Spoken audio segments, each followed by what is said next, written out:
मैं कमल के आसन पर विराजमान देवी, जिनके अंगों की कांति उदय काल के सहस्त्रों सूर्यों से भी अधिक दैदीप्यमान है, जिन्होंने लाल रंग के रेशमी एवं आकर्षक साड़ी पहन रखी है, जिनके गले में मुंडमाला शोभित हो रही है, जिनके दोनों स्तनों पर रक्त चंदन का लेप लगा हुआ है, जिनके कर कमल जय मालिका विद्या अभय और वर जैसी मुद्राओं से शोभित हैं, जिनके तीन नयन उनके मुखार बिंद की शोभा को दुगणित कर रहे हैं, जिनके मस्तक पर चंद्रमा के साथ रतन जड़त मुकुट बंधा हुआ है, उन देवी को मैं श्रद्धा भक्ति पूर्वक प्रणाम करता हूँ।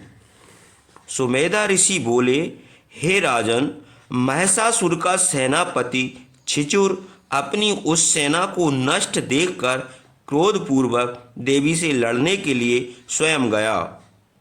जिस प्रकार सुमेरु पर्वत के शिखर पर मेघ पानी बरसाता है, वैसे ही युद्ध में वह देवी पर बाणों की वर्षा करने लगा।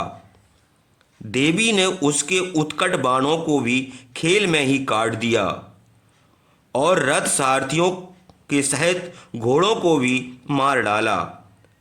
तुरंत ही उसके धनुष तथा ऊपर लहराती हुई पताका को काट दिया और धनुष विहीन छिचुर के अंगों में अपने तीक्ष्ण बाणों को चुभा दिया।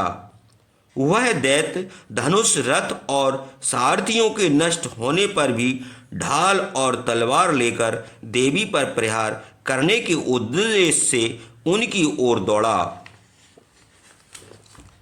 उस अति शीघ्रता करने वाले छिचुर ने तेज धार की तलवार को सिंह के सिर पर मारा और तुरंत ही देवी के बाएं हाथ पर भी मारा।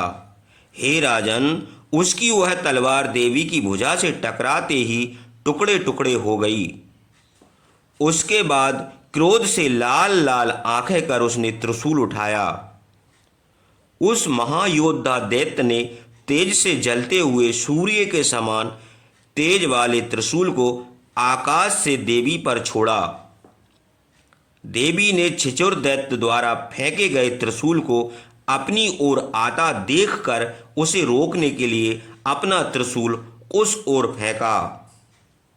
देवी के त्रिशूल से न केवल छिचुर दैत्य के त्रिशूल के टुकड़े टुकड़े हो गए, वरन स्वयं उस राक्षस छिचुर के शरीर के भी टुकड़े टुकड़े हो गए। महिषासुर के उस महापराक्रमी सेनापति छिचुर के मर जाने पर देवताओं को दुख देने वाला चामर नामक असुर हाथी पर सवार होकर आया। उसने भी अपनी शक्ति को देवी पर छोड़ा, परंतु देवी ने तुरंत ही अपने हुंकार रूपी शब्द से उस शक्ति को निस्तेज कर पृथ्वी पर गिरा दिया। चामर ने अपनी शक्ति को नष्ट और गिरी हुई देखकर क्रोध से देवी के ऊपर शूल फेंका। देवी ने उसे भी अपने बाणों से काट दिया। उसके बाद देवी के वाहन सिंह ने कूद कर चामर के हाथी के मस्तक पर चढ़कर उस देव शत्रु चामर से बाहु युद्ध हाथ से युद्ध किया। उसके बाद वे दोनों सिंह और चामर नामक दैत्य लड़ते लड़ते हाथी से नीचे पृथ्वी पर गिर गए और उन्होंने बड़े बड़े अस्त्र शस्त्र द्वारा रोषपूर्ण भयंकर युद्ध किया। उसके बाद सिंह ने वेग से ऊपर कूदकर नीचे सामने आकर ऐसा तमाचा मारा कि चामर का सिर शरीर से अलग हो गया। उदग्र नामक राक्षस को भी देवी ने पर्वत पेड़ आदि चलाकर मार डाला। तब कराल नामक असुर आया, उसको भी देवी ने दांत मुष्ट और चपेटों से मार डाला। उद्धत नामक राक्षस को भी देवी ने अपनी गदा से चूर्ण कर दिया। उसके बाद बासकल आया, उसे देवी ने अपने भिंदीपाल नामक अस्त्र से और ताम्र एवं अंधक को अपने बाणों से मार डाला। तत्पश्चात उग्राशय, उग्रवीर और महाहनु आए। इन तीनों को भी 3 नेत्र वाली देवी ने त्रिशूल से मार डाला।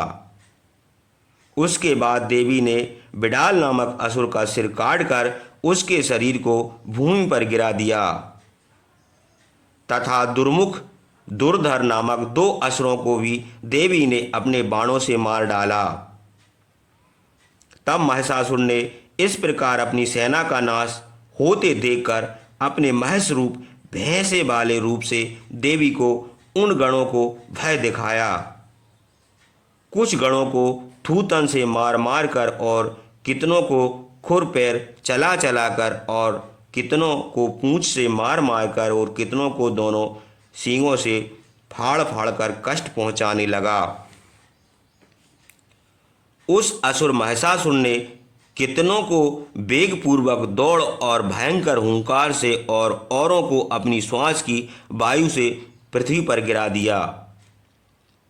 इस प्रकार देवी के गणों की सेना को पृथ्वी पर गिराकर वह असुर महिषासुर देवी के वाहन सिंह को मारने के लिए दौड़ा। तब अंबिका देवी ने भयंकर क्रोध किया। वह महाबली महिषासुर भी क्रोध से आग बबूला हो गया। क्रोध से पृथ्वी खोदने लगा और सींगों से ऊंचे ऊंचे पहाड़ों को फेंकने लगा और भयंकर गर्जना करने लगा। उसके वेगपूर्ण पैंतरों के कारण वहाँ की पृथ्वी दुखी हो फट गई और पूंछ के हिलाने से दुखी होकर समुद्र संपूर्ण पृथ्वी पर फैलने लगा।